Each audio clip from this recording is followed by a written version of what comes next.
One shot is what it's all about. Deer has to be taken with one shot.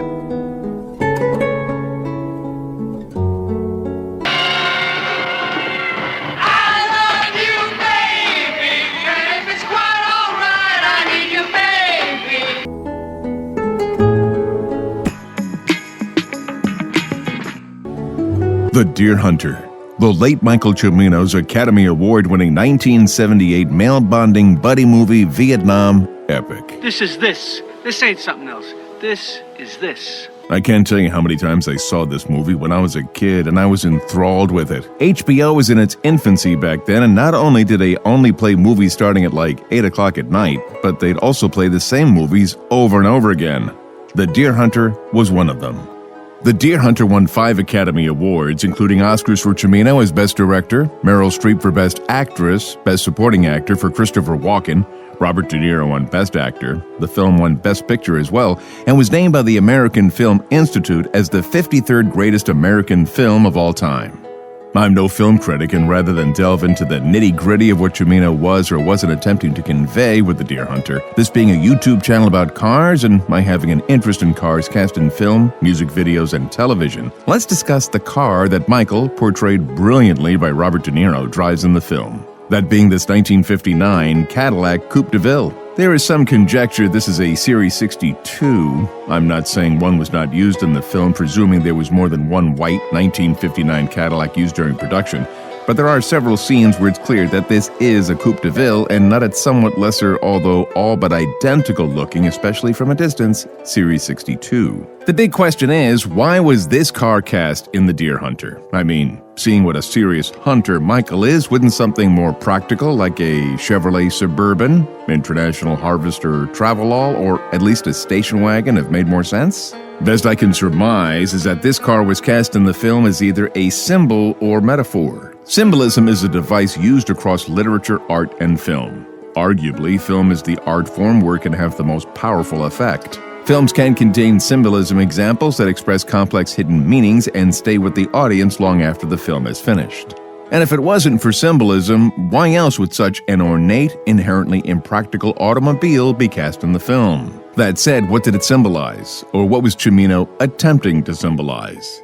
Was Cimino marking the gulf of disparity between the working man and the upper class, or was there a deeper meaning? Seeing that nothing is overlooked in the production of a large Hollywood blockbuster, I do find it hard to believe this car was cast haphazardly.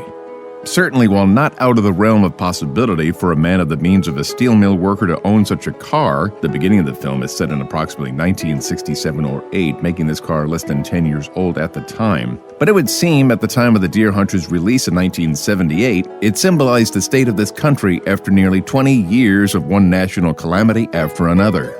In the wake of multiple assassinations, an energy crisis, Watergate, a presidential resignation, pet rocks, disco music, bell-bottoms, a stagnant economy, rampant inflation, and a hugely unpopular war, we the people were as seemingly banged up as the flashy old Cadillac in The Deer Hunter was. Given how polarizing 1959 Cadillacs were even when they were new, it's ironic they came to symbolize all things Americana. Good, bad, and indifferent. As a symbol or metaphor for America's lost boisterousness, if not playful swagger in the years after World War II, as a cinematic symbol or metaphor, it's quite effective.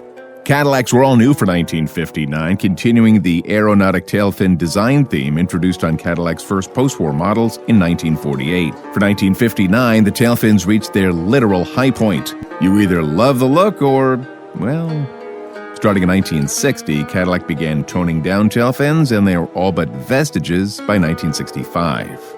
Critics lampooned the cartoonish styling of the 1959 Cadillac, along with its ponderous handling, relatively cramped interior in relation to its exterior bulk, and the car's tepid acceleration. Many buyers complained of poor visibility due to the tail fins as well. Drive one of these and you get the feeling someone is always riding in your blind spot. Despite the car's shortcomings, many believe 1959 Cadillac's the most beautiful of all time, if not the quintessential essence of the brand. Few cars ever made have the recognizability of a 59 Cadillac. People may not know what model year the car is, but they certainly know it's a Cadillac. The 3-hour and 3-minute film tells the story of 3 steel mill workers and how their service in the United States Army during the Vietnam War affects them and their group dynamic. If anything, The Deer Hunter showcases the talents of young Hollywood legends in the making. Robert De Niro, Meryl Streep, and Christopher Walken got the accolades from the Academy, although, my opinion, John Cazale's performance as Stanley, which was his last performance before he died of cancer, towers above them all. These days, The Deer Hunter will pop up on one of the myriad streaming services every now and then. It's so long it's all but impossible to watch in one sitting, so I watch it in spurts or chunks, fast-forwarding through a lot of it, like the endless wedding sequence. And much like seeing an old car, seeing The Deer Hunter again after all these years is not so much about the movie itself, but the memories of the time period when I first saw it. For the record, there is no documentation of the Viet Cong forcing POWs to, quote, play Russian roulette. Knowing that, it didn't stop Cimino from adding it to the film. His auspice being, who's to say they didn't? That's my take on the 1959 Cadillac featured in The Deer Hunter, and I appreciate you watching. Feel free to comment below. Please like and subscribe as it helps my little channel here grow.